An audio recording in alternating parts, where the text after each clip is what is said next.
अगला question number 6H start कर रहे हैं। ये FCFF का ही है। ABC इंडिया लिमिटेड एक मार्केट लीडर है प्रिंटिंग इंडस्ट्री में, उसको डाइवर्सिफाई करना है into defence equipment business, right, that have recently been partially open up. तो प्रिंटिंग वाला डिफेंस बिजनेस में जाना चाहता है। Meanwhile CEO of the company want to get its company value by leading consultant as he is not satisfied. तो उसको value करवाना है, सेटिस्फाइड नहीं है तो।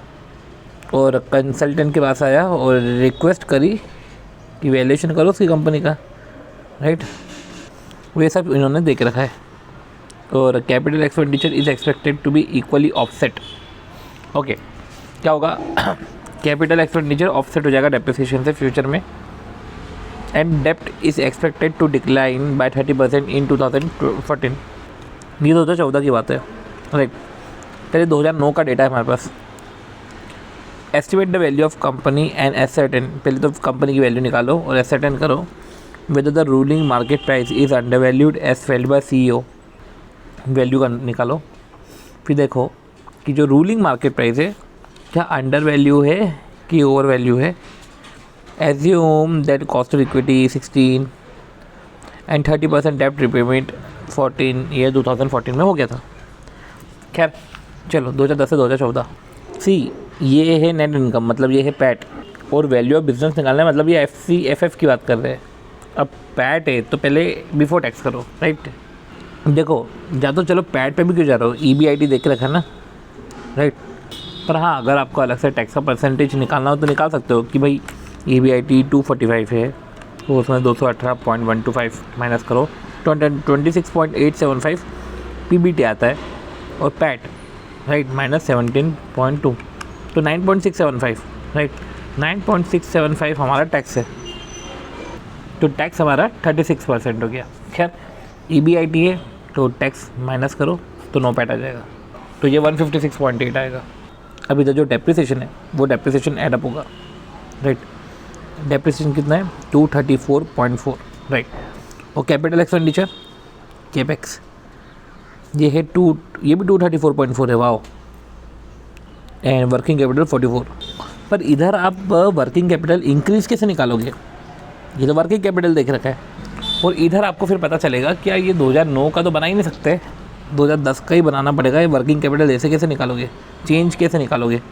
2009 के पहले का जो डेटा देख के नहीं रखा है, तो इसलिए अब जो है ये EBIT देखो 2014 ऑनवर्ड्स की तो बात ही अलग है।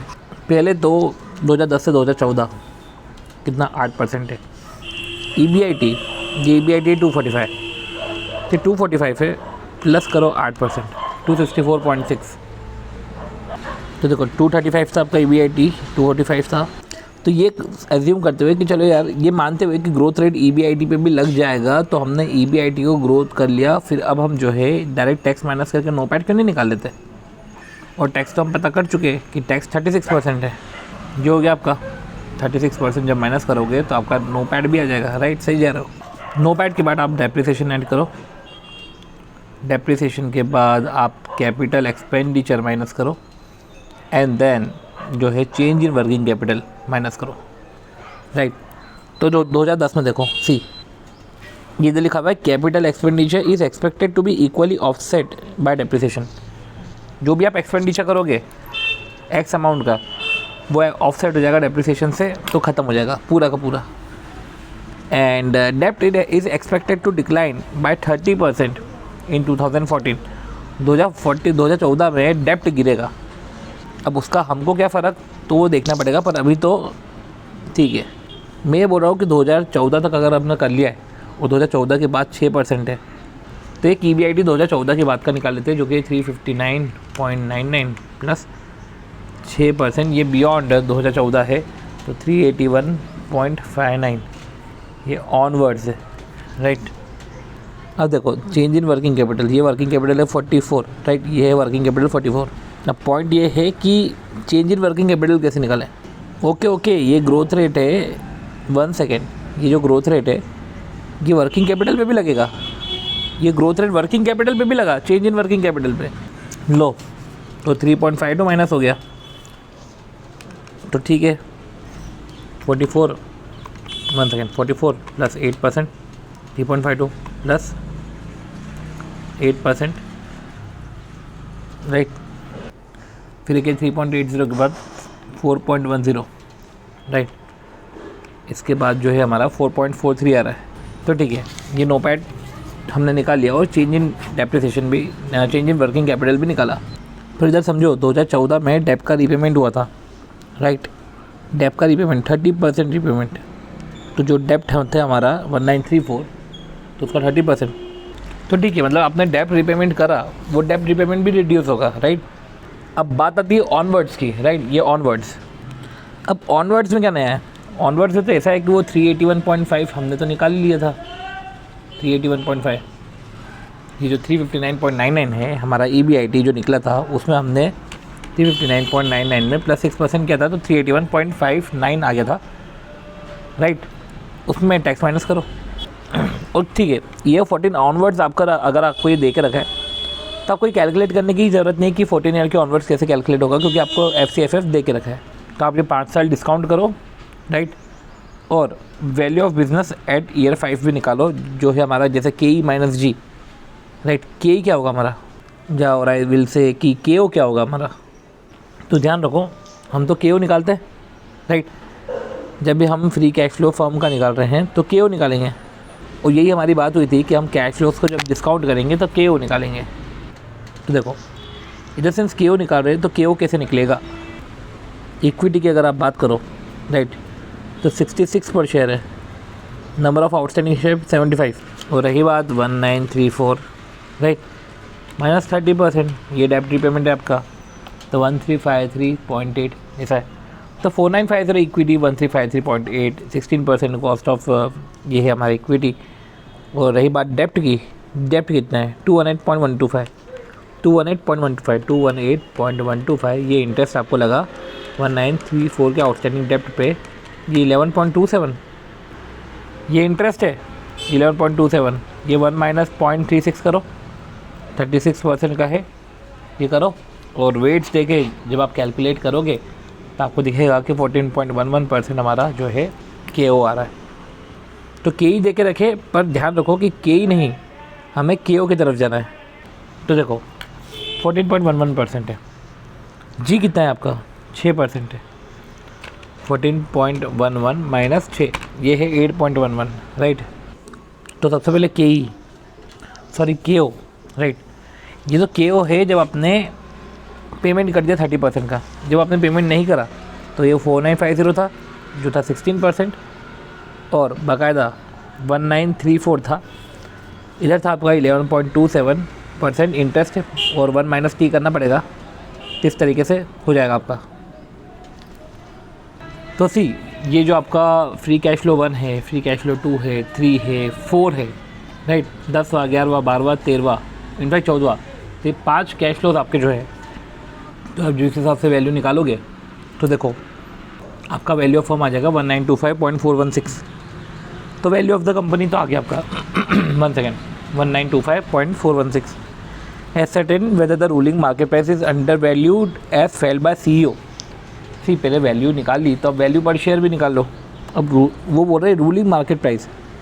अभी जो मार्केट प्राइस है ये मार्केट प्राइस आपका क्या देख रखा है, ये जो 66 पर शेयर है, ऑब्वियस सी बात है ये मार्केट प्राइस आपको इक्विटी का देख रखा है, तो ये तो आपको इक्विटी का देख रखा है। तो जो आपका वैल्यू ऑफ बिजनेस है ये 1925.416।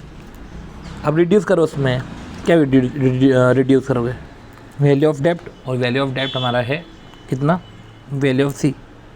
ये पूरा हमने वैल्यू ऑफ बिजनेस निकाला, राइट, कि अभी ये वैल्यू ऑफ फर्म है, सबका प्रेजेंट वैल्यू निकाल के वैल्यू ऑफ बिजनेस हमारा ये है, और उसमें से वैल्यू ऑफ डेप्ट माइनस करना है।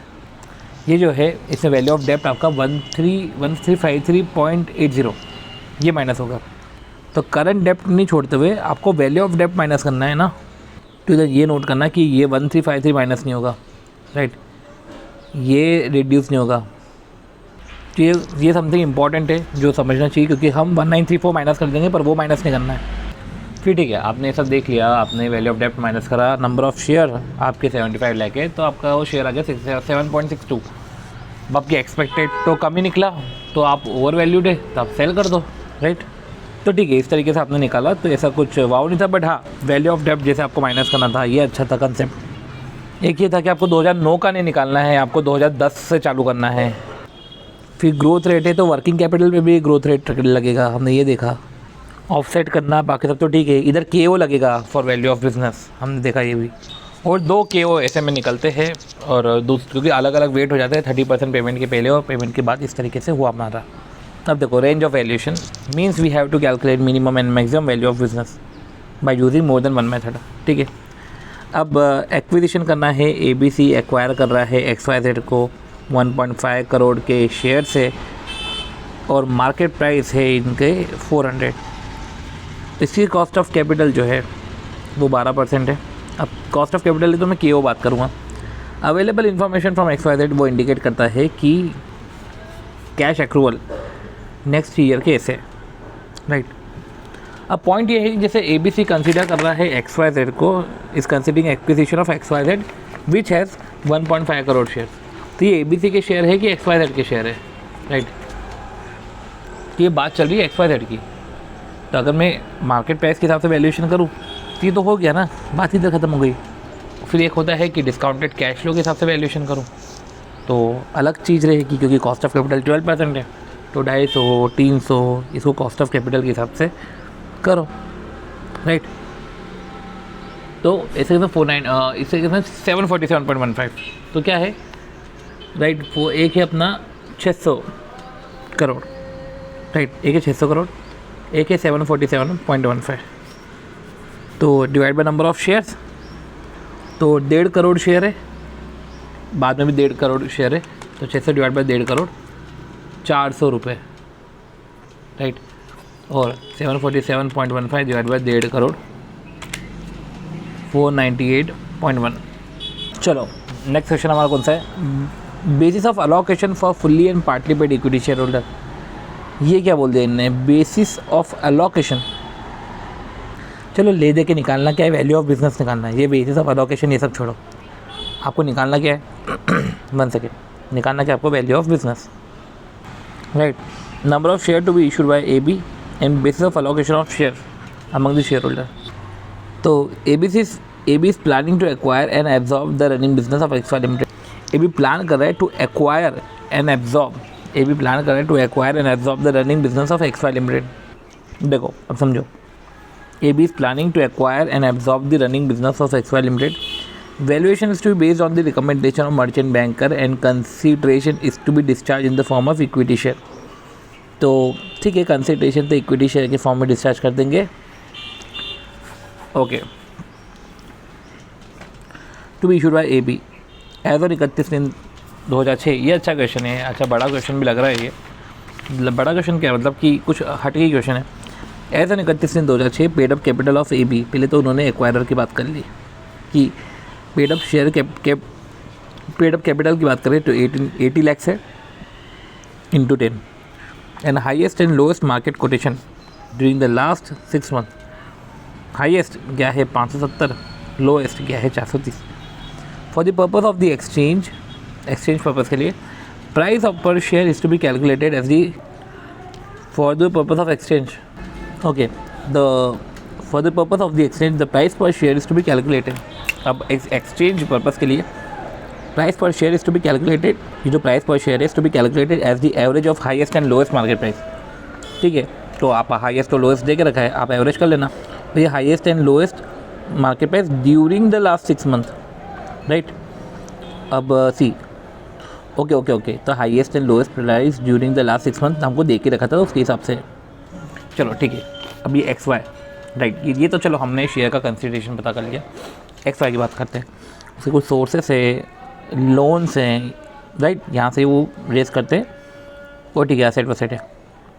An independent firm of merchant banker engage for negotiation, और कुछ following estimate of cash flows दिए, सिंपल सी बात है ले देकर कि कैश फ्लोज को डिस्काउंट करना है आफ्टर टैक्स, वही terminal value. It is recommendation of the merchant banker that the business of XY में बी वैल्यूड। ये मर्चेंट बैंकर का रिकमेंडेशन है कि डिस्काउंटिंग कैश फ्लो कर लो यार 8% से, कि जो 105, 120, 125, 120, 100, 125, 120, 100 और 200 ले दे के 300, तो इसका डिस्काउंटिंग कैश फ्लो 8% से करो, फैक्टर आपको दे के रखे करो। एक तो साला बड़ा क्वेश्चन रहता है ना, तो एक ओपिनियन ये बन जाता है कि यार नहीं यार ये तो टफ होगा, पर ऐसा कुछ लग नहीं रहा है। अगर आप फ्यूचर कैश फ्लोज देखोगे, नॉर्मल इसकी डिस्काउंटिंग कर ली, और दूसरा है कि आप वैल्यू निकाल रहे हो ना, तो आपने इस तरीके से निकाला। दूसरा है नेट एसेट वैल्यू, और नेट एसेट की हम बात कर चुके हैं इधर भी कि कैसे निकालते हैं नेट एसेट वैल्यू, कि वो एसेट में से लायबिलिटी माइनस करना है, दिस एंड डैट। अभी जो है एसेट है 350, उसमें से लायबिलिटी माइनस करो 100, तो कायदे से 250 आता है, राइट। तो ठीक है, ये आपने 592.540 कर लिया और ये 250 कर लिया। क्या बोल रहे थे, for the purpose of exchange price per share, तो इस तरीके से आपने कैलकुलेट किया, और ठीक है ये भी आपने देख लिया। Base of allocation of shares among the share holder, अब इधर क्यों एवरेज निकाल रहे हैं, total value of business of XYZ, वो इसलिए भी एवरेज निकाल रहे हैं इधर, क्योंकि ये जो है एवरेज ऑफ ये बोला गया है, ध्यान दो इधर, क्योंकि एवरेज ऑफ इधर बोला गया है। तो ऐसे कि इसमें जो है 1 second, aggregate of discounting cash flows और नेट एसेट वैल्यू, वो दोनों का जो टोटल है डिवाइड बाय 2 कर दोगे तो आपका एवरेज आ जाएगा। ये चलो इस तरीके से आपने वैल्यू निकाल ली, ओके। तो आपने उसकी ही जो है उसकी ही वैल्यू निकाली, एवरेज वैल्यू की कितनी होती है, वैल्यू ऑफ बिजनेस, राइट। तो 521.20 और आपका 570 + 430, आपके शेयर की प्राइस क्या है 500, तो आपने 500 रुपये के हिसाब से शेयर इशू करे, ये हो गया 84240। आपके पास कितने शेयर हैं, आपके पास अभी है 20 lakh equity share, 10 each, 10 lakh equity share 5 each, फिर एक आ जाता है आपका ये 84240, जो इतना आपने शेयर इशू करे, वो इधर आपने 500 के शेयर इशू करे। तो पहले तो जो फुल्ली पेड इक्विवेलेंट जो ये है फुल्ली पेड शेयर, ये आपके 20 लाख है ना, तो इधर ये 5 कर दो तो 25 लाख आपके हो जाएंगे शेयर। तो इसको 20 हो गया, ये 5 हो गया। अब वो बोल रहे हैं कि 1 second, basis of allocation of shares among the share holder, the basis of allocation of shares among the share holder, कि ये जो शेयर होल्डर है इनको अलोकेशन ऑफ शेयर किस तरीके से होगा, XY के शेयर होल्डर को अलोकेशन कैसे हो गया, मतलब कि आपने अभी 84240 शेयर इशू करें, अब इसमें कुछ फुल्ली पेड है, कुछ पार्टली पेड है, राइट। तो ये तो 20 लाख शेयर है, 10 ईच फुल्ली पेड, और एक 10 लाख ईच है, 10 लाख शेयर है, 10 रुपये ईच, 5 पार्टली पेड। तो पहला फुल्ली पेड इक्विवेलेंट निकालो, फुल्ली पेड इक्विवेलेंट, जैसे कि पार्टली पेड है ना, तो उसको फुल्ली पेड इक्विवेलेंट निकालो पहले, तो 25 हो जाएगा, एंड देन फिर 20:5 के रेशो में, या तो 20/25, 84240 इंटू 20/25, ये 67392 एक को चले जाएगा और दूसरा चले जाएगा। Okay, valuation with NPV decision, तो ये तो हम कर चुके हैं ना, NPV का चलो आइडिया ले चुके हैं, ये अपन ने NPV मतलब वही NAV यार, राइट। चलो स्टार्ट करते हैं 9A से। तो जो DEF लिमिटेड है ना, वो रेगुलरली पे कर रहा है dividend 19.20 lakh per annum for several years, ठीक है। तो करो पे 19.2 lakh, and it is expected that same dividend will continue at this level, चलो near future. There was 12 lakh equity share at 10 traded at par, right. Company has opportunity to invest, अब company के पास अभी तो डिविडेंड है 19.2, company has an opportunity to invest 8 lakh in 1 year time as well as further 8 lakhs in 2 years time. तो अभी क्या है, रेगुलरली वो डिविडेंड पे कर रहे हो, और dividend would continue at this level, और इसी लेवल पे कंटिन्यू रहेगा, right. And 12 lakh equity at 10 traded at par. अब the company has an opportunity to invest, opportunity to invest क्या है, 8 lakh in 1 year's time and in 2 years time, further 8 lakh in 2 years time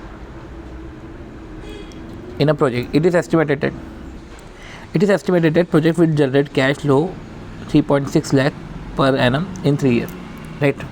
तो आप regularly dividend pay कर रहे हो 19.2 lakh several year से, it is expected that same dividend would be continue at this level near future. 12 lakh equity share है, ठीक है। Company has an opportunity to invest 8 lakh in 1 year's time as well as 8 lakh in 2 years time, उसका opportunity, उसका ये पैसे रखे हुए हैं further 8 lakh in 2 years time in a project, and it is estimated that project will generate, वो ये बोला है कि चलो ठीक है ये मैं इन्वेस्ट कर दूंगा, पर ये जो है ना प्रोजेक्ट 3,60,000 पर एनम इन 3 years टाइम, राइट, वो जनरेट करेगा इन 3 years time and will continue. तो ये 1 years टाइम और 2 years टाइम ये क्या है, ये एक्सट्रैक्ट थोड़ा सा 1 years time, 2 years time, 3 years time, 1 year second, first year, second year, third year समझ में आता है, शायद ये वही होगा। खैर, तो the investment is possible if dividend is reduced. अब ये इन्वेस्टमेंट ना, ये पॉसिबल, ये जो पहले और दूसरे साल का इन्वेस्टमेंट है ना, तभी होगा जब डिविडेंड कम हो जाए। और अभी आप डिविडेंड पे करो जैसे 19.2 लाख, 19.2 लाख, भाई मत करो, इसको रिड्यूस कर दो for the next 2 year। With the company accept the project. 2 तरीके, जब डिविडेंड कंटिन्यू रहे तो उसमें खुश हो जाओ, डिविडेंड कंटिन्यू नहीं रहे तो पहला आपका वो इन्वेस्टमेंट रहेगा, फिर जो तीसरे साल से जो है 3,60,000 और कैश फ्लो जनरेट होगा। तो also analyse the effect on the market price of share, मतलब वही डिविडेंड और विदाउट डिविडेंड इफेक्ट आपको बताना है अगर कंपनी ने एक्सेप्ट करा है प्रोजेक्ट को, ठीक है। तो पहले डिविडेंड, नॉर्मल डिविडेंड जैसा चल रहा है, अगर ये जो है 19.2 लाख जो आप डिविडेंड पे करते हो वो यही कंटिन्यू रहेगा, तो सबसे पहले 19,20,000 डिवाइड बाई 12 लाख, यहाँ कि आपका 1.6, तो ये हो गया आपका 16%। ग्रोथ तो ऐसे कुछ है नहीं, तो 19.2 लाख है, जिससे वैल्यू आपकी ये हो गई 120 लाख। अब 120 लाख है 12, तो हो जाएगा आपका 10 रुपये। ये 10 रुपये आपका हो गया market price, right, market price 10 रुपये हो गया। दूसरा कि मत बांटो डिविडेंड, तो कैश फ्लो जनरेट होगा। पर ये याद रखना कि आपने पहले साल डिविडेंड नहीं बांटा, दूसरे साल डिविडेंड नहीं बांटा, क्योंकि लिखा है डिविडेंड इज़ रिड्यूस्ड। अब कुछ नहीं बोल के रखा तो मान लो कि कुछ नहीं दिया।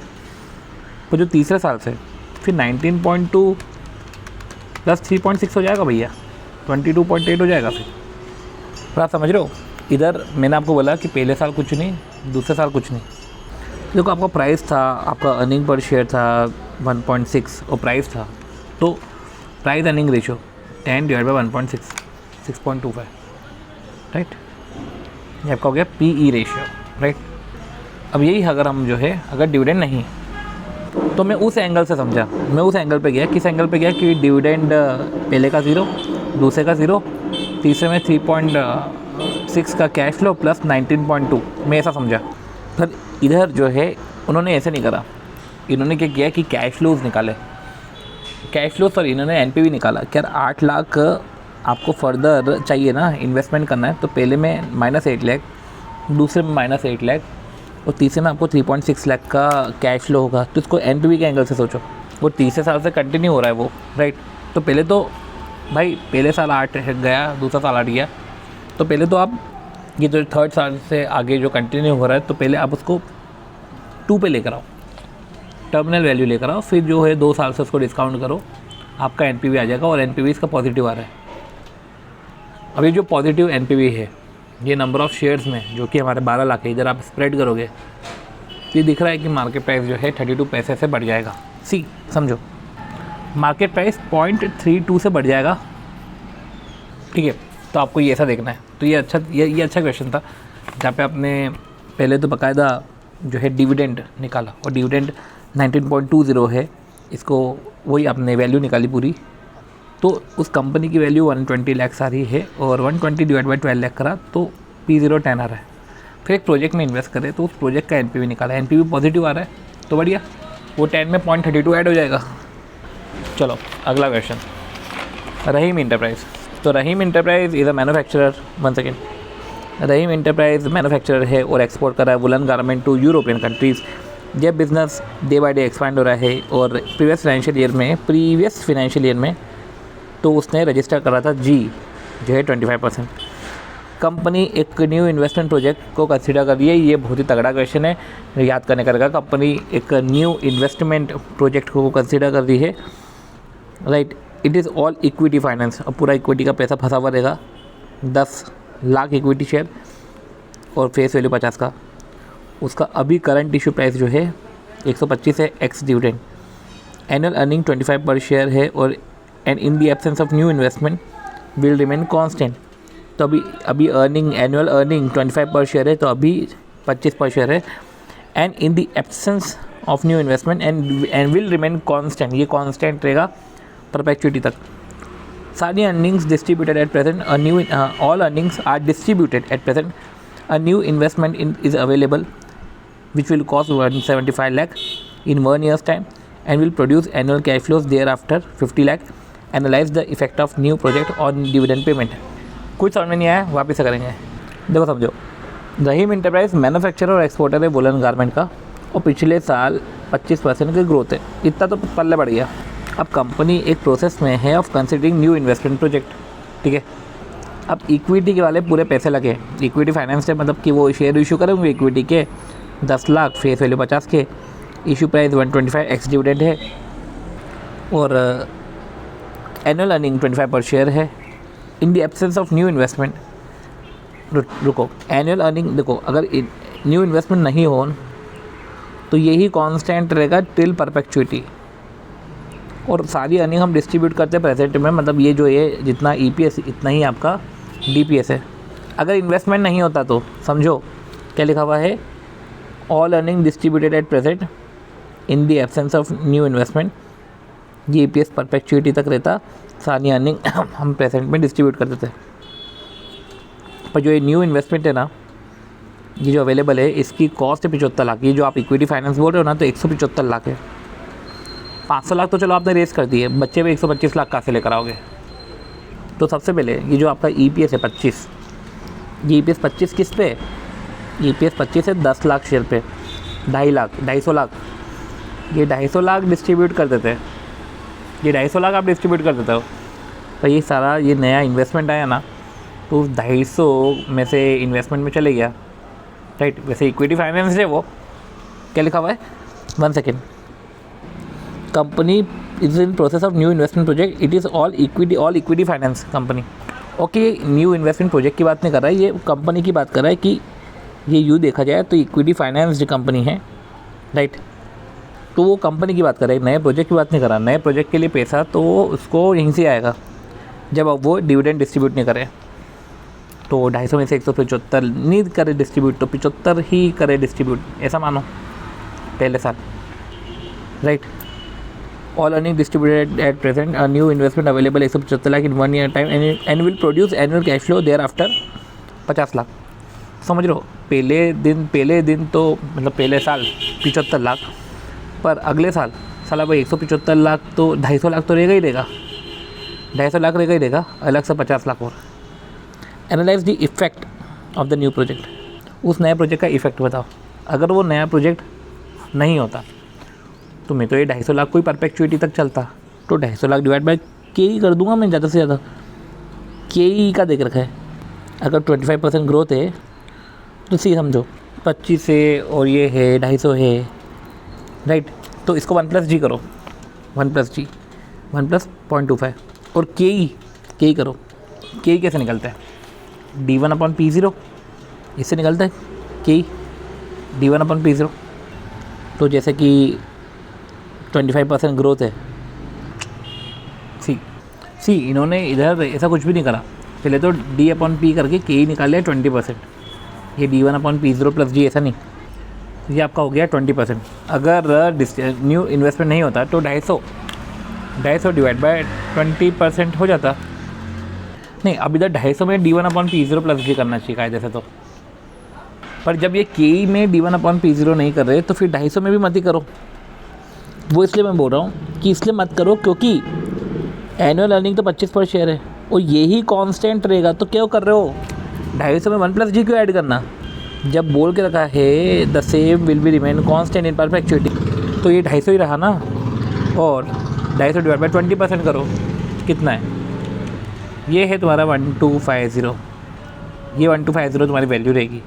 पर अगर ऐसा रहा कि इन्वेस्टमेंट किया है तो 75 फिर 300 हो जाएगा. तो जैसे कि आपका 250 था, उसमें 175 लग जाएगा, तो 75 हो गया. अभी तक की सारी अर्निंग्स तो ऐसी ही है. अभी तक समझो कि new investment available 175 lakh in 1 years time, 1 साल बाद. तो ये जो है 75, ये 1 ईयर्स टाइम, ये 1 साल बाद है. 75 आपको 1 साल बाद मिलेगा, ऐसा नहीं कि अभी अभी मिल जाएगा, राइट. तो ये 1 ईयर्स टाइम इंपॉर्टेंट है. 75 लाख आपको 1 साल में मिला, फिर दूसरे साल से ये पूरा कांस्टेंट हो गया. तो 250 प्लस 50 हो गया 300। चलो 20% आपका जो है के ही था, ठीक है, हमारा 62.5 और फिर 300 जो है इन्फिनिटी तक है। सी क्वेश्चन को मेरे को वापस से क्लियरली आपको बताना पड़ेगा। देखो, इन प्रीवियस फिनेंशियल ईयर कुछ चीज़ें समझो। In previous financial year company ने, प्रीसीडिंग फिनेंशियल ईयर में कंपनी ने ग्रोथ रजिस्टर्ड करा 25%। पिछले साल का ग्रोथ है, मेरे को कोई लेना देना नहीं है, हम फ्यूचर की ग्रोथ पे जाते हैं, राइट। अब देखो, न्यू इन्वेस्टमेंट प्रोजेक्ट है, इक्विटी फाइनेंस्ड कंपनी है। सबसे पहले अगर इन्वेस्टमेंट नहीं होता, राइट, ये पूरा अर्निंग ही डिविडेंड जैसे डिस्ट्रीब्यूट होता। All earning are distributed at present, तो ऑल अर्निंग डिस्ट्रीब्यूट करते हैं प्रेजेंट में। और हम ये जी नहीं करते, ये जी को लेते ही नहीं, राइट, क्योंकि इन the absence of new investment will remain constant in perpetuity. देखो कांस्टेंट है परपेचुइटी में, इसलिए जी नहीं ले रहे हम, इसलिए जो वैल्यू होती वो 125 इंटू 10, राइट। और 125 कैसे होता, हमारा EPS है 25, यही कांस्टेंट है ना परपेचुइटी में। KE 20% है, वो हम निकाल चुके। EPS बाय KE 125 होता, यही रहती हमारी वैल्यू। और 10 लाख शेयर है तो 1250 ही रहता हमारा। पर चलो इन्वेस्टमेंट करा और न्यू इन्वेस्टमेंट अवेलेबल है 1 ईयर्स टाइम में। तो ईयर 1 में अगर आप देखो तो 175 लाख है, उसमें से लग गए हमारे, राइट, उसमें से लग गए हमारे। और 175 लाख नहीं, 250 लाख, 250 लाख से उसमें से 175 लाख का इन्वेस्टमेंट है। तो पहले साल हम कितना इन्वेस्टमेंट, कितना डिविडेंड डिस्ट्रीब्यूट कर रहे हैं, सिर्फ 75। और ईयर 2 में उस 75 के साथ हम 50 लाख और एडिशन कर रहे हैं। 1 सेकेंड, पहले साल में 250, उस 75 में नहीं, समझो, पहले साल में 250 में से 175 माइनस हो गया, 75 आया। दूसरे साल में ये 250 तो आपका रहेगा ही ना, ये 250 तो आपका अर्निंग है, उस अर्निंग को आपने डिविडेंड नहीं बांटते हुए उसमें लगाया, 175 लगा दिया। अगले साल तो 250 भी रहेगा, कोई साथ में कोई इन्वेस्टमेंट तो है नहीं, प्लस रिटर्न रहेगा 50 का, तो अगले साल से 300, ठीक है। ओके, ये अपना वही 20%, तो 75 को 1.20 करो, फिर जो 300 है डिवाइडेड बाय पहले 20% करो, फिर डिवाइड बाय 1.20 करो, 1250, और 250 को डिवाइड बाय 1.20 प्लस 1250, इस तरीके से आएगा। तो पहले था आपका मार्केट प्राइस 125, अब हो गया 131। इम्पॉर्टेंट ये है, इसे समझने का ये है कि के अपन जो करते हैं D1/P0 प्लस G। अब इधर D1 है हमारा 25, P0 है हमारा 125। अब D1 इसलिए 25 है क्योंकि यही कांस्टेंट है ना इन परपेचुइटी, तो D1 भी यही हो गया। अब यही कांस्टेंट है तो मतलब ग्रोथ तो है ही नहीं, वो तो सिर्फ प्रीसीडिंग फाइनेंशियल ईयर की ग्रोथ है।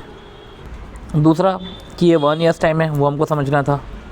और डिस्काउंट भी अगर हम कर रहे हैं तो जैसे कि 75 को तो 1.1 प्लस के से कर दिया डिस्काउंट पहले साल में, पर जो 300 है उसको भी हम के माइनस जी नहीं कर रहे हैं, ग्रोथ तो है ही नहीं, ग्रोथ तो प्रीसीडिंग में ही थी। Okay, market value added. अब देखो मार्केट वैल्यू एडेड के क्वेश्चन है, वो भी देखते हैं। तो ये रहीम वहीम वाला भी क्वेश्चन देख लिया। अब मार्केट वैल्यू एडेड क्या है, सी, एक तो होता है कि भाई EVA का डिस्काउंट करना, राइट, तो फ्यूचर EVA का डिस्काउंट करना, करंट तो लेना नहीं है हमको। और EVA का डिस्काउंट करोगे तो के माइनस जी मत करना, KO करना, क्योंकि EVA के लिए हम KO यूज़ करते हैं, NOPAT minus KO into average capital employed. और क्या है तरीका, value of equity, 1 second, value of equity minus value of equity as per market. Okay, market price into number of share, मतलब कि market price minus equity share holder fund. Okay, market में कितनी ज़्यादा value है उस हिसाब से हम देखते हैं। चलो देखते हैं, एक बार करते हैं, क्वेश्चन करते हैं, फिर समझ में आएगा। इसमें भी देखो ये इंपॉर्टेंट है, इक्विटी के पॉइंट ऑफ व्यू से देखो तो मार्केट वैल्यू, और फर्म के पॉइंट ऑफ व्यू से देखो तो मार्केट वैल्यू। अब समझो, फर्म के पॉइंट ऑफ व्यू से जो हम देखते हैं तो एक फर्म है ना, अरे फर्म में तो फिर पूरा कैपिटल एम्प्लॉयड की बात आती है कि मार्केट में उस कैपिटल एम्प्लॉयड की वैल्यू कितनी है, अभी कैपिटल एम्प्लॉयड कितना है, उधर कैपिटल एम्प्लॉयड देखते हैं। इक्विटी में अपन क्या देखते हैं, मार्केट में मेरी शेयर की प्राइस कितनी है और अभी की कितनी है, यही करा ना, मार्केट में शेयर की प्राइस कितनी है, अभी कितनी है। फर्म में कैपिटल एम्प्लॉयड, जहाँ पे शेयर आ जाता है इधर इक्विटी में, इधर फर्म में कैपिटल एम्प्लॉयड आ जाता है। और ये कैपिटल एम्प्लॉयड कैसे निकालते हैं, क्या निकालते हैं, वो हमको ईवीए में पता चल गया था। इक्विटी शेयर होल्डर फंड है तो ठीक है, equity reserve and surplus add कर देना और उसमें ये preliminary expenditure miscellaneous PNL minus करो, वो यही लिखा हुआ है अगर आप देखो तो। Equity share capital reserve and surplus miscellaneous preliminary expenditure not right of वाला तो काम ही ख़त्म हो गया, और पीएनएल डेबिट ये सब। चलो एक बार क्वेश्चन करते हैं। तो क्या बोल रहे हैं कि Nap company PLC public limited company is a closely held company जो भी है, offer logistic services mainly to small medium size company through internet. जो ठीक है, company is planning to go public issue, वो planning to go public issue पे जा रही है। Company engage a consultant based, okay, consultant evaluative company future aspect, ये देख रखा है कि फ्यूचर एस्पेक्ट इन्होंने देख रखे। देखो यार, एक तरीका होता है कि चलो ठीक है, अभी हम पहले क्वेश्चन देखते हैं कि कंपनी का ये पूरा फ्री कैश फ्लो है। फर्दर कंपनी के इन्वेस्टमेंट बैंकर ने स्टडी करी है और कॉस्ट ऑफ कैपिटल पता करा है, वो 12% है। You are required to determine value based on this estimate. अभी तो वैल्यू पूछ रहे हैं, अब इधर क्या करना है, अभी तो वैल्यू निकालना है। तो फ्री कैश फ्लो जब कुछ, अब इधर तो वैल्यू निकालना है तो फ्री कैश फ्लो को डिस्काउंट करो। और क्या मैं बोल सकता हूँ, 12% से डिस्काउंट करो, और तो कुछ मेरे को नज़र नहीं आ रहा। अब देखो, अभी इधर हमको लग रहा है 4 साल का पीरियड है, पर इधर समझो कि 4 साल का है, बट इधर भाई आपने पहले साल का डिस्काउंट, दूसरे साल का, तीसरे साल का, चौथे साल का करा, फिर वही बात आ जाती ना, 14812 1 + G divide by KE minus G। इससे आप क्या वैल्यू पे आता हो 4th की, फिर आपको वैल्यू आप पे आना पड़ता है 1 की, राइट। तो ठीक है, 7156 है, 8230 है, 9464 है, 14812 है। आपने सबको 12% से किया, फिर इसको आपने ग्रोथ दी पहले। पॉइंट ये है कि अब ग्रोथ कितनी है, राइट, तो ग्रोथ देख ही नहीं रखा है, तो ऐसे केस में डिवाइड बाई KE, फिर 1 मतलब कि वही जो इससे आपका जो है टर्मिनल वैल्यू आ गई, यहाँ की टर्मिनल वैल्यू आई, मतलब कि इसके आगे जाकर आपने यहाँ की टर्मिनल वैल्यू निकाली, देन वापस आपने इसको डिस्काउंट करा तो वैल्यू ऑफ कंपनी आ गई। अब ये बोल रहे हैं कि आपने जो वैल्यू ऑफ कंपनी निकाली, मार्केट वैल्यू एडेड, सपोजिंग जो इन्वेस्टेड कैपिटल है ईयर 0 में वो 31304 थी, आपने जो निकाली वो क्या थी, वो थी आपकी 107544, और है कितनी एक्चुअल में 31304, तो इतना एडेड है। ऐसा होता है सीन, राइट। अब वैल्यू पर share if the company has, अब वैल्यू पर शेयर बताओ, तो वैल्यू पर शेयर क्या ही बताऊँ मैं। अभी इधर अगर आपका 107 ये वैल्यू आपने पहले निकाल चुके हो, राइट। अब वैल्यू पर शेयर निकालो, अगर कंपनी के पास 2000 कॉमन इक्विटी शेयर आउटस्टैंडिंग है और डेप्ट अमाउंटिंग टू 4,00,000 पाउंड है। हाँ, या तो ऐसा कर सकते हैं कि वैल्यू ऑफ बिजनेस जो भी आपने निकाला है 107, उसमें वैल्यू ऑफ डेप्ट माइनस कर दो, राइट। यही हुआ है, फिर value of equity divide by, फिर वैल्यू ऑफ इक्विटी आ जाएगा, फिर डिवाइड बाय 2000 करो तो आपका आ गया। हाँ, ये हो गया आपका। चलो अगला क्वेश्चन ईजी था भाई। 10B का क्या है, फॉलोइंग डेटा XYZ का परटेंस है जो इंगेज है सॉफ्टवेयर कंसल्टेंसी में, तो ये सब चीज़ें देख रखी इनकी। हमको तो EVA निकालना है, लो, NOPAT minus KO into average capital employed. अब एवरेज कैपिटल एम्प्लॉयड है, जाओ NOPAT पे जाओ। हाँ, अब पहले NOPAT EBIT। अब इधर अगर नॉन कैश एक्सपेंडिचर होगा, तो मैं EBIT में से इंटरेस्ट परसेंटेज में माइनस नहीं करते हुए वैल्यू में माइनस करूँगा, पर मुझे नहीं लगता कि ये बेवकूफ़ी इधर करी होगी। तो पहले 180 में से डायरेक्ट मैं 35% माइनस करके 117 आना चाहिए NOPAT। अब KO into average capital employed निकालो, ठीक है। तो आपने वेट्स निकाले WACC के लिए, क्योंकि आपको KO निकालना है, तो WACC के लिए वेट्स निकाले। और WACC के लिए वेट्स क्यों निकालो, आपको ये बोल रहा है WACC 12% ले लो, तो ले लो ना फिर। तो भाई ये 12 लिया, और एवरेज कैपिटल एम्प्लॉयड, तो आप यहीं से चलो, 100 325 425 हो गया, प्लस 180 कर दो 605 हो गया, राइट। और कोई ऐसा एक्सपेंडिचर तो है नहीं कि P&L एक्सपेंडिचर, मिसलेनियस एक्सपेंडिचर, ये सब चीज़ें। तब का 105 जो है पर्टिकुलर, उस पर आप लगा दो 12%, 105 का 12%, 72.6 sorry, cost of capital employed जो है आपका 605 में 12% लगाया 72.6, और नो पैट 117, ये चलो माइनस कर दो, हो जाएगा आपका। अब आता है अपना market value added, right. Market value added क्या है? तो क्या ये एज्यूम करना है क्या कि जो पर्टिकुलर 44.4 है यही कंटिन्यू रहेगा आगे? ये ऐसा कुछ बेवकूफ़ी करनी क्या हमको? क्योंकि फ्यूचर EVs के तो कोई लक्षण हमको दिख नहीं रहे, राइट। फ्यूचर EV की तो कुछ बात नहीं चल रही। होए होए होए, अब इधर आएगी बात, 1 सेकेंड। ये 44.4 हमने तो EV निकाल लिया, राइट। दूसरा है market value 50, right. Equity stock 10 million, तो 500 हो गया, ये हो गया हमारा। देखो ये आया market value minus equity share holder fund. Equity share holder fund कितना? 425, तो 500 में से 425 माइनस करो, राइट। तो कायदे से यही होना चाहिए 75। देखो आ गया, और बाकायदा ये लेके ही रखा है, ऐसे ही करके रखा हुआ था। इधर भी 500 में से 425 ही बोला था। इसके ऊपर का जो मार्केट वैल्यू एडेड था उधर हमने फ्यूचर EVs को डिस्काउंट किया था। फिर एक तरीका ऐसा था कि फ्री कैश फ्लोज को डिस्काउंट करके जो अभी का कैपिटल एम्प्लॉयड है वो माइनस करके हमने मार्केट वैल्यू एडेड निकाला था। ये 10A का पॉइंट अच्छा था। ओके, ये 14 ये तो ठीक है। Calculation of value of equity, देखो वैल्यू ऑफ इक्विटी पे और क्वेश्चन है, 2 क्वेश्चन हो रहे हैं। फिर आपके पास जो है प्रैक्टिस क्वेश्चन आते हैं। इसमें ये क्वेश्चन है, दूसरा है, तीसरा है, चौथा है, 6 क्वेश्चन है। तो ठीक है, करते, क्या दिक्कत है हमको, करते हम, आ रहा है हमको, चीज़ें समझ में आ रही। Director of D limited wish to make equity issue. तो wish to make equity issue, तो उसको इक्विटी इशू करना है ताकि पैसे आए और वो इन्वेस्ट करे। तो इन्वेस्ट कितना करना है? $80 lakh, which has an expected NPV। Expected NPV कितना? Expected NPV, right. तो present value of income minus, मतलब present value of inflow minus outflow, ये है 11 lakh, NPV 11 lakh. And to refund an existing 50 lakh. तो expected NPV 11 lakh, and to refund an existing 50 lakh 15% bond, this is due to maturity in 5 years, right. तो उसको equity issue करने हैं ताकि पैसे आए, और $80 लाख। ओके, तो director of D limited wish to make equity issue, invest करना है 80 लाख, और एक्सपेक्टेड NPV 11 लाख है, and to refund an existing, right.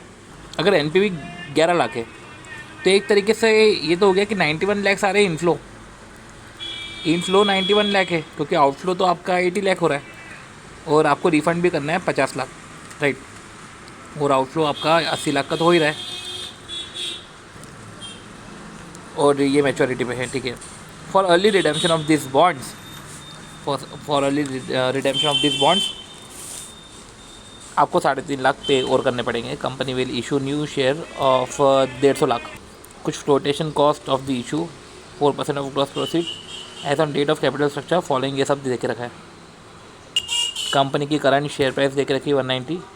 D limited can raise debenture और medium term bank finance at 10% per annum which can be treated discount rate, इसको भी discount rate मान लो।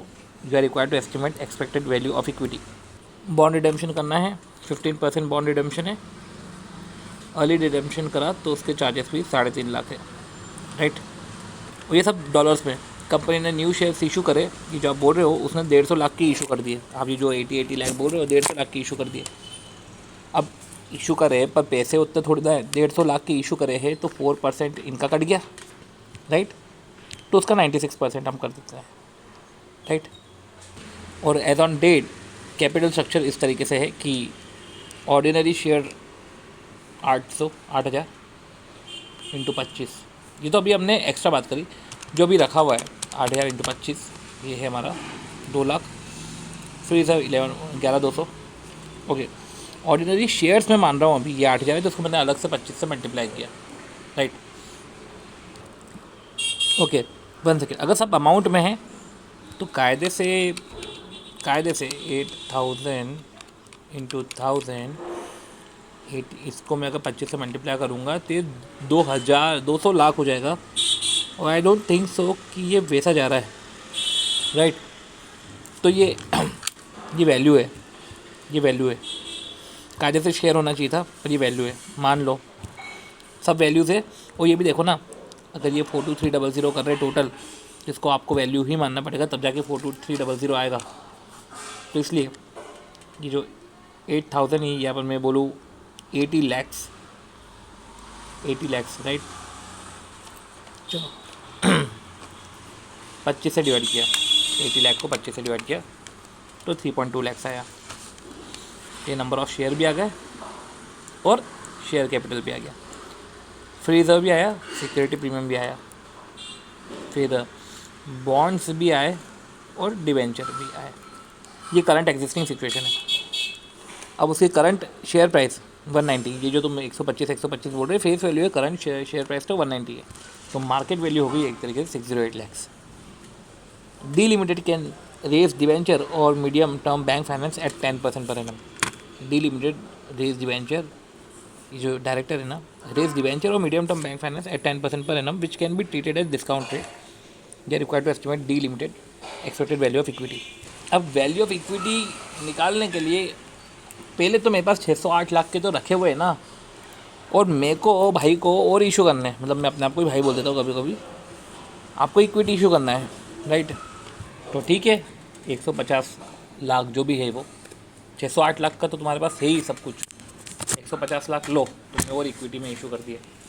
अब equity में इशू करे, ये जो तुम बोल रहे हो एक्सपेक्टेड एनपीवी 11 लाख, पहले इन्वेस्ट हो जाएगा 80 लाख, राइट। उससे तुमको मिलेगा 91 लाख, क्योंकि एनपीवी, ठीक है, ये होगा। तुमको रिडीम भी तो करना है, तुमको तुम्हारे 50 लाख के बॉन्ड रिडीम करने हैं, सारा तुमने जल्दी पे करा है तो 3.5 लाख का वो भी चले जाएगा। और पॉइंट ये है कि तुमको फ्लोटेशन कॉस्ट भी 6 लाख भरनी पड़ रही है। तब देखो 608 प्लस 608 प्लस 150, फिर गया 80, आया 91, फिर गया 50, गया 3.5, गया 6। तो ये सब आपने किया, सही साट किया। अब एक इधर हिडन एडजस्टमेंट था, वो जो डायरेक्ट दिख रहा था हमने सब कर लिया। अब एक हिडन एडजस्टमेंट था, क्या लगा कि आपने जल्दी पेमेंट कर दिया तो पेनल चार्जेस लगे। देखो आपने अभी अर्ली पेमेंट कर दिया तो 3.5 लाख में आपका काम हो गया। अगर कभी आप पे नहीं करते, मानो आप पे नहीं करते, तो आपको 7.5 लाख पे करना रहता, राइट। 50 लाख में 15%, 7.5 लाख आप 5 साल पे करते। चलो उसकी डिस्काउंटिंग करते हैं, तो डिस्काउंटिंग जो होगी 10% से होगी फॉर 5 ईयर्स, और फिर एंड में आपको रिडीम करना रहता 50 लाख, ये हो जाता आपका 5948250। इसकी सेविंग हो गई, इसकी सेविंग हो गई ना, इन द सेंस कि अभी करा तो 53 गए, बाद में करते, मतलब बाद में करते उसकी डिस्काउंटिंग कर ली, वो 59 होता तो सेविंग हो गई। इम्पॉर्टेंट क्या है कि हमने सेविंग को भी कंसिडर करा, राइट। तो ये हुआ अर्ली रिडेम्पशन से सेविंग। चलो अगला हमारा आता है 12C, राइट। 1 सेकेंड। अब चलो अगला, director of implant in corporation wishes to make equity issue. ये वही हो गया, इक्विटी इशू करना है ताकि 10 मिलियन आ जाए। तो मिलियन की जगह हम जो है इसको 100 लाख लिख लेते हैं, राइट। डॉलर वॉलर तो ठीक है। Which has expected issue to finance 10 million expansion. अच्छा ओके, फाइनेंस करना है 10 मिलियन एक्सपेंशन, और एक्सपेक्टेड एनपीवी 12, मतलब 12.2 मिल जाएगा। And to refinance its an existing 6 million 15% bonds. And to, देखो एक तो है फाइनेंस, टू फाइनेंस, और टू रीफाइनेंस एन एग्जिस्टिंग, जो एक एग्जिस्टिंग 6 मिलियन 15% बॉन्ड्स है, इनको भी पे करना है ना, राइट। तो इधर भी जा रहा है, आउटफ्लो हो रहा है, और जिसका मैच्योरिटी 5 साल बाद है। और ये वही अर्ली रिडेम्पशन है 3.5 लाख। अब कंपनी ने अप्रूवल भी लिया है to suspend this preemptive right. और इधर समझना 1 सेकेंड, ये क्या किया, इधर ये भी समझना कि इसमें सेविंग भी होगी, क्योंकि आपको 5 साल में जो करना था वो आपने अभी कर दिया। ये जो 6 मिलियन है, राइट, इसको मैं 60 लाख बोलूँगा, और 3.5 लाख सी है ये, जो 6 लाख है, ये 60 लाख है। इधर इधर ही कर लेते इसको, 60 लाख का पहले 15%, 9 लाख, ये 5 साल मिलता इसका present value annuity factor, right. कितना परसेंट होगा इसका present value annuity factor? 10% for 5 year, और 60 लाख का, और 60 लाख का, राइट, इसका present value interest factor 10% 5th year का। करो सी, इधर हम डिस्काउंटिंग का फैक्टर देखते हैं। चलो वो आगे हम देख लेंगे, पर आप समझ रहे हो ना कि वो पर्टिकुलर आपको सेविंग भी लेनी पड़ेगी। या तो सेविंग ले लो, या तो अभी का आउटफ्लो, और जो है आपने जो सेविंग करी है इनफ्लो की, जो सेविंग करी है अभी आउटफ्लो, और वो जो सेविंग है वो आप ले लो, राइट। चलो ठीक है, आप समझ गए होंगे। ओके, तो क्या लिखा हुआ है कि also obtain approval to suspend this preemptive rights and make 15 million placement of shares। Okay, अभी तो पैसे आने बाकी ना, शेयर इशू करके आप मेंशन वो प्रोजेक्ट बना लोगे, आपको पैसे आ जाएंगे, बॉन्ड्स को भी आप पे कर दोगे, अर्ली चार्जेस भी पे कर दोगे। पर इधर 15 मिलियन मतलब 150 लाख को 0.5 से मल्टीप्लाई करो, 75 लाख, राइट। ये 15 मिलियन है कि पहले तो 150 मिलियन है, ये 15 मिलियन है। सर इधर प्लेसमेंट ऑफ शेयर में नंबर्स नहीं बोले, डॉलर में बोल दिया, डॉलर में बोल दिया इन्होंने, और ये तो फिर थोड़ा सा अजीब है। 15 मिलियन है, वही डॉलर है, तो 150 लाख, ये 150 लाख मिल रहे हैं, 75 लाख नहीं, 150 लाख आ रहे हैं, क्योंकि डॉलर्स में है, राइट। ये नंबर्स नहीं है कि आप उसको बाद में मल्टीप्लाई करो, ये सब चीज़ें। और चलो ठीक है, विल बी एट प्राइस जो भी है। फ्लोटेशन कॉस्ट 4% है, वो भी करो, तो 6 लाख माइनस करो, हमने 6 लाख माइनस भी करे। और any surplus fund from issue, ये इशू से कुछ सरप्लस फंड होगा तो वो इन्वेस्ट हो रहा है आईडीआर में, वो करंटली यील्ड कर रहा है 10%। तो पहले देखो, आपने 150 थे आपके, 150 में से 6 का तो चलो चार्जेस कट गया, 144 बचा। अब आपने एक प्रोजेक्ट में इन्वेस्ट करा जिसमें आपके गए 10, पर आपको आए 12.2, राइट। और फिर आपने बॉन्ड का ही पेमेंट करा, तो चलो वो हो गया आपका 60। आपने 3.5 का अर्ली चार्जेस का पेमेंट किया, 82.7, राइट। अब कैपिटल स्ट्रक्चर है, ठीक है। तो देखो इधर आपको पर्टिकुलर ऑर्डिनरी शेयर्स है ना, ये वैल्यू है 7,000 और 7,000, और ये हो गया एक तरीके से 7 लाख। ये 7 लाख तो पर्टिकुलर वैल्यू है, वो 7 लाख ही हमारे शेयर्स है, वो 7 लाख की वैल्यू है, तो 7 लाख और ऐड करो।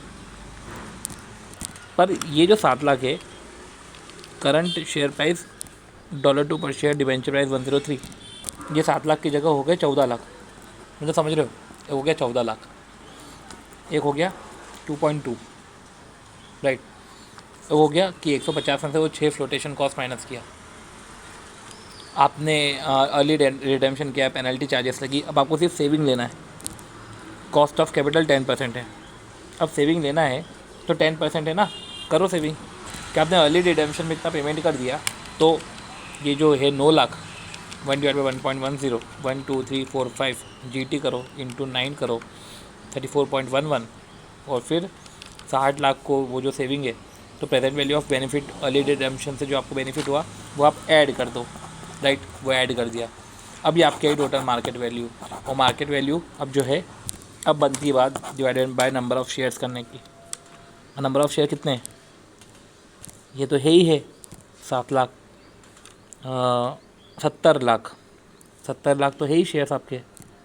और फिर आपने 15 मिलियन प्लेसमेंट ऑफ, मतलब 150 lakh divide by 150 lakh placement of shares थे ना आपके। और फिर ये जो 150 मिलियन आपने जो रेज़ करे हैं हर एक शेयर को 0.5 पे इशू करके, राइट। ये जो 150 मिलियन है हर एक शेयर को 0.5 पे इशू करके, तो ये 30 मिलियन तो आपने शेयर्स इशू करे, तो ये हो गया 37 मिलियन, और आपकी शेयर प्राइस इधर आ गई। सी चलो कुछ प्रैक्टिस क्वेश्चन है तो वो भी देख लेते हैं।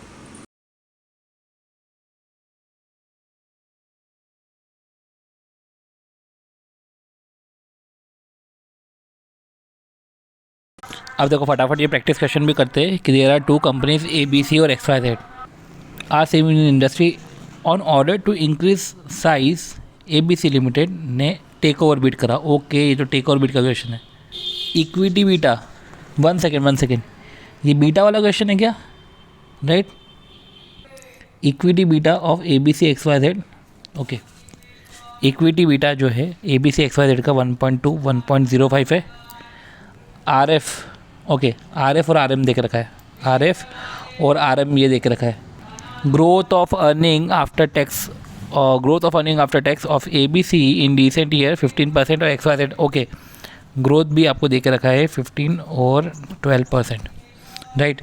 अब जो CEO है ABC का, required information about how much premium above the current price to offer for XYZ, how much premium above the current price to offer for XYZ share, कि XYZ के शेयर को एक्वायर करना है तो कितना premium above हम पे करें, राइट। अब टू सजेशन है कि जो प्राइस जो है बेस्ड ऑन XYZ नेट की जो प्राइस है वो ऐसा हो कि जो XYZ का नेटवर्थ हो ना, adjusted in light of current value of asset and estimated, okay, adjusted in light of current value of asset, मतलब कि मुझे लग रहा है कि नेटवर्थ में करंट वैल्यू ऑफ असेट भी ले and estimated after tax profit, right. Price based on ये net worth adjusted in light of current value of asset and estimated after tax profit for the next 5 years. तो net worth में current asset और after tax profit 5 साल के लिए ये हो गया। और एक हो गया हमारा डिविडेंड वैल्यूएशन मॉडल के हिसाब से using existing growth rate estimates, summarise balance sheet of the both the companies are given as follows. तो देखो समझो, मैं आपको वापस से बोल दूं कि दो कंपनी है ABC XYZ, इनका टेक ओवर बीट करना है। ABC को इक्विटी बीटा दे के रखा है, RM RF ये सब दे के रखा है, ग्रोथ दे के रखी है, राइट। और जो मिस्टर B CEO है ABC का, वो require information about how much premium, ठीक है, कितना हम ऑफ़र करें। तो दो सजेशन दिए मर्चेंट बैंकर ने कि वो जो XYZ का नेटवर्थ है ना, SO balance sheet adjust in the right of current value of asset and estimated after tax profit for next 5 years, ये हो गया हमारा। And price based on dividend valuation model, और एक होता है dividend valuation model using existing growth rate estimate, summarise balance sheet, ये see देख रखी है। अब जब प्राइस बेस्ड ऑन नेटवर्थ बोल दिया है तो आपको फिर नेटवर्थ भी निकालनी पड़ेगी। निकालो नेटवर्थ, करो इसमें एसेट माइनस लायबिलिटी जो भी है। तो देखो आपको बैलेंस शीट देख रखी, P&L देख रखा है, land building plant and machinery, account receivable, stock, cash, ये तो सब आप लोग ही लोगे। और नेट वर्थ ले रहे हो ना आप, मतलब सिर्फ आप इक्विटी का ही निकालना है तो ये long term loan, creditor, OD, tax payable, dividend payable, ये भी ले लोगे, ये सब माइनस कर दोगे। नोट करना कि नेट वर्थ में ये शेयर प्रीमियम ये सब माइनस नहीं होता, चलो ठीक है। हो तो ये भी ध्यान रखना, जैसे लैंड एंड बिल्डिंग है वो रिसेंटली रिवैल्यू हुई, पर ये ABC का रिवैल्यू हुआ, XYZ का नहीं हुआ for 4 years. XYZ have not been revalued for 4 years and during this period average value जो है 25% पर एनम बढ़ी है। एवरेज वैल्यू 25% पर एनम बढ़ी है, तो 25% पर एनम है तो करो सी कंपाउंडिंग, लैंड एंड बिल्डिंग बढ़ जाएगा आपका, right.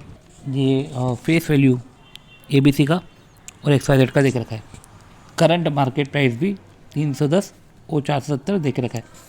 With the help of above data and given information you are required to calculate the premium. आपको प्रीमियम निकालना है, प्रीमियम पर share above XYZ current price by 2 suggested valuation method. Discuss with this 2 values, discuss which of the 2 values आप use करोगे। See, तो पहले तो हमने नेटवर्थ ले लिया, राइट, और एक होता है हमारा डिविडेंड वैल्यूएशन मॉडल से करना। पर ये लिखा हुआ है नेटवर्थ के साथ, हमने ये भी पढ़ा था ना कि नेटवर्थ के साथ लिखा हुआ है adjust in the line of current value of asset and estimated after tax profit for next 5 years.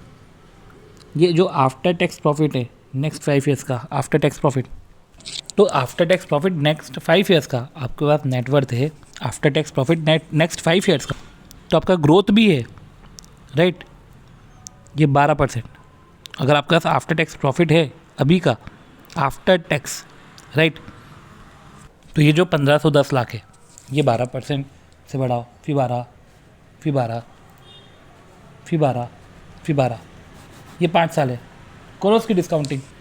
फिर जो 5 साल से आपने ये बढ़ाया, अब KE भी निकाल लो, डिस्काउंटिंग कर लो, नेटवर्थ है आपका बाकायदा, राइट। फिर उन्होंने क्या बोला कि adjusted in the light of current value of asset and estimated, adjusted in the light of current value of asset, ये लग रहा है कि ये जो रीवैल्यूड फिगर से ये लेना, ऐसा बोलना चाह रही है। और एस्टिमेटेड ये आपने ले लिया, ये आपने एस्टिमेटेड प्रॉफिट भी ले लिया 5 ईयर्स का, तो टोटलिटी में आ गया हमारा, राइट। तो टोटल हमने वैल्यू निकाली 19106.04 ये है।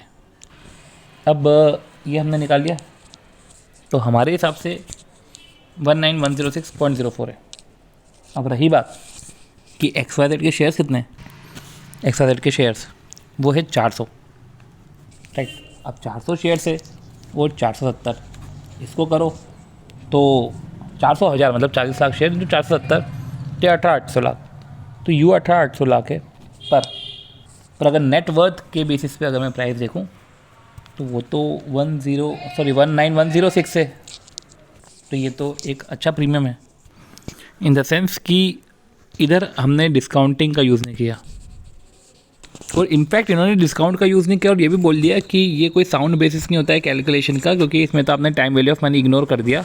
अब समझो, आपने प्रीमियम निकाल लिया, राइट, आपने प्रीमियम निकाला और ये प्रीमियम आया आपका एक्स्ट्रा, मतलब कि टोटलिटी में 306.04, इसको 400 से डिवाइड करोगे तो 0.7651, ये आपका प्रीमियम है। मतलब कि आपकी वैल्यू, राइट, सॉरी 306.04 है, डिवाइड बाई 40 करोगे तो 7.65 है, और 7.651 मुझे ज़्यादा पे करना पड़ रहा है। अभी आपकी वैल्यू 25 है, तो उसके हिसाब से देखा जाए तो 1 सेकेंड, आपकी वैल्यू 25 नहीं है, प्रीमियम में आपको 470 के ऊपर पे दे रहा हूँ, राइट। तो ऐसे केस में 1.63, पर ये कोई साउंड बेसिस नहीं है। तो चलो दूसरा एक बात करते हैं, जो उन्होंने दूसरा तरीका बताया कि डिविडेंड वैल्यूएशन करते हैं।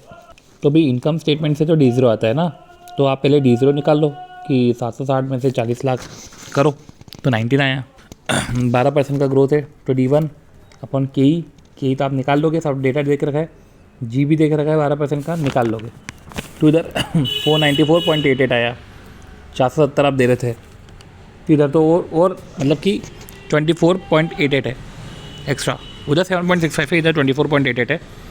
और ये जो आप कैलकुलेट करोगे 470 पे, तो इधर अच्छा परसेंटेज है, तो ये मेथड यूज़ करो। अब देखो किसके हिसाब से चूज़ करना है मेरे को, right, with the help of above data given information you are required to calculate premium पर, ठीक है। Discuss which of the two values should be used for bidding the XYZ share. तो देखो एक जगह प्रीमियम 1.63 है और एक जगह प्रीमियम 5.29% है, पर वो जो पहला वाला है वो साउंड बेसिस भी नहीं है। तो ये अच्छा क्वेश्चन था, टेक और वैल्यू का अच्छा क्वेश्चन था, पर इन्होंने इधर time value of money consider नहीं किया जो करना था। Okay, XY limited a cement manufacturing company ने हायर करा आपको फाइनेंशियल कंसल्टेंट।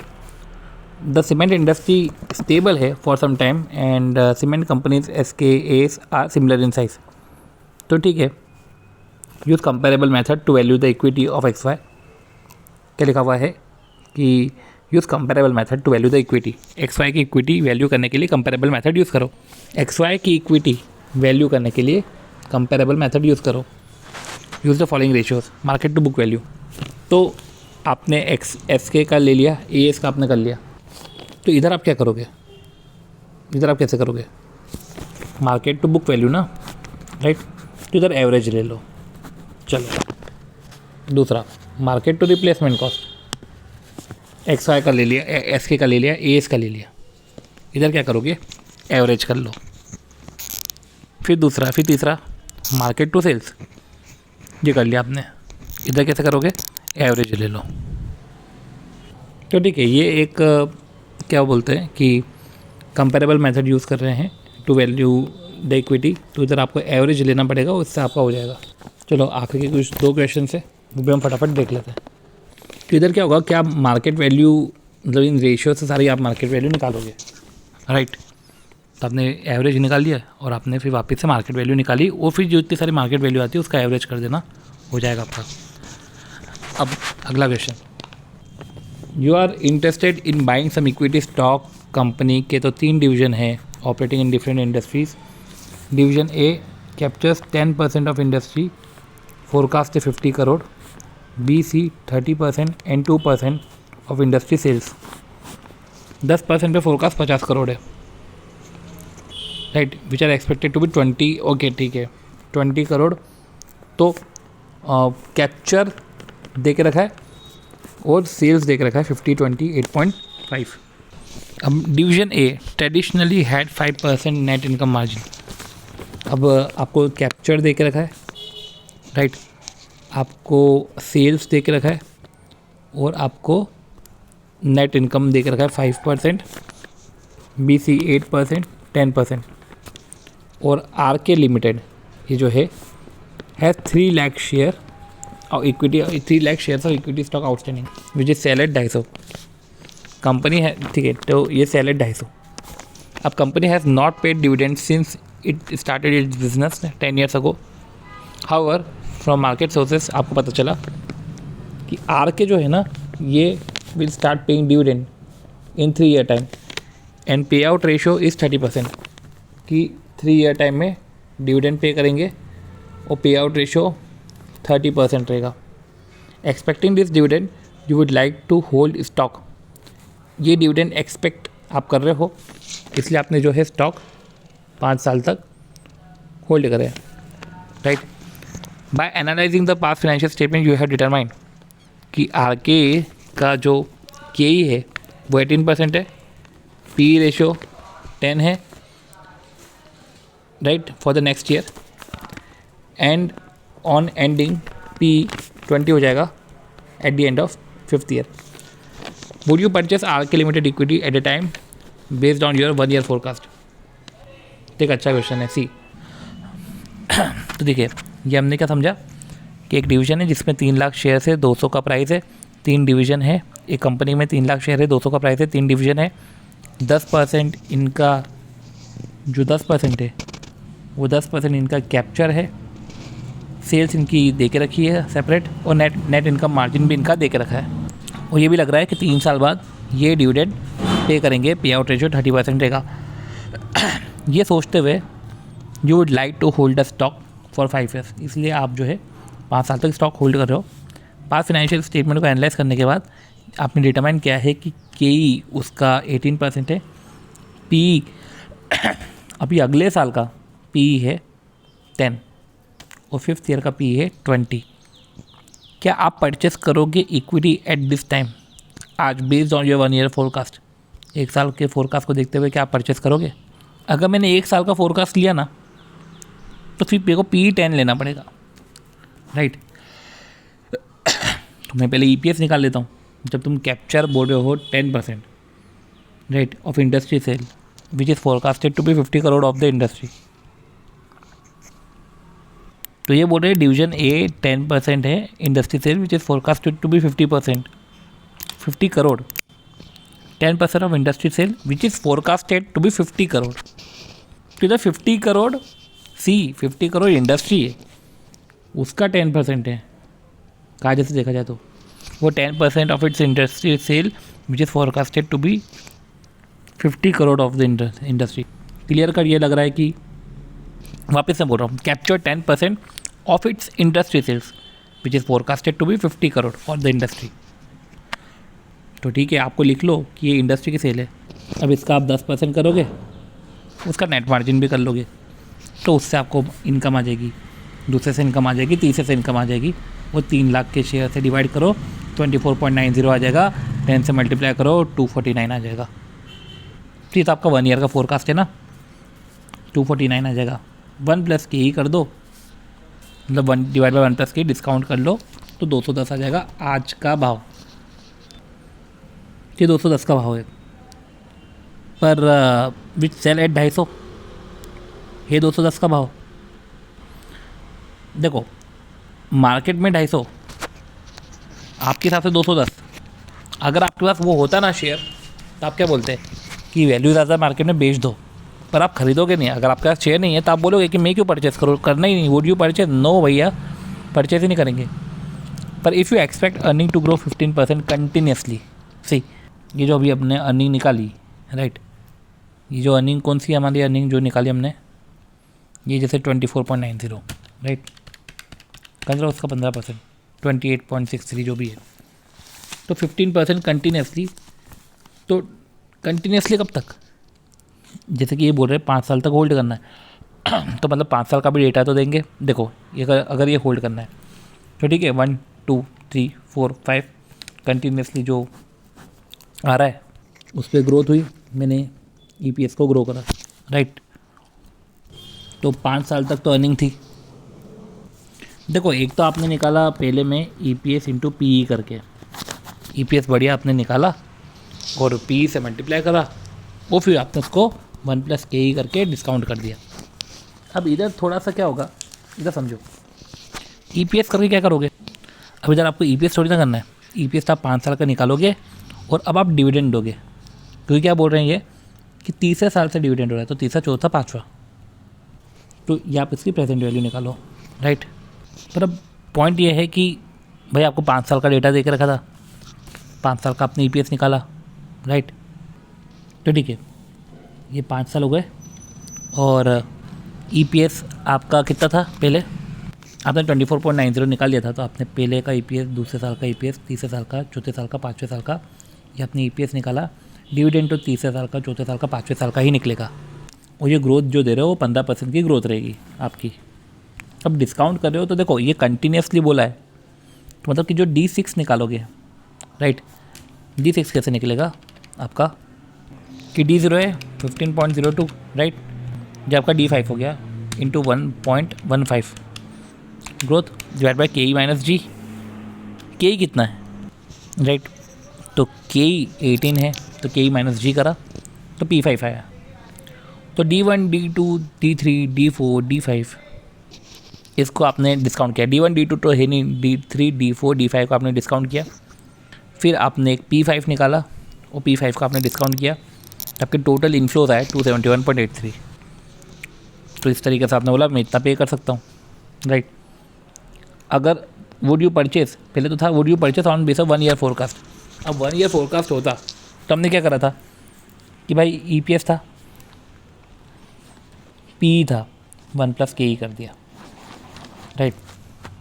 अब इधर EPS का कैश फ्लो, EPS की डिस्काउंटिंग तो होती नहीं, सेकंड में तो डिविडेंड की होती, तो डिविडेंड की डिस्काउंटिंग करी, तो उधर जैसे पहले में 249 है उसको डिस्काउंट किया, इधर 271 आ रहा है, मतलब पहले में आ रहा है 210, दूसरे में आ रहा है 271, तो मैक्सिमम प्राइस आप कितना दे सकते हो, 271 तक दे सकते हो।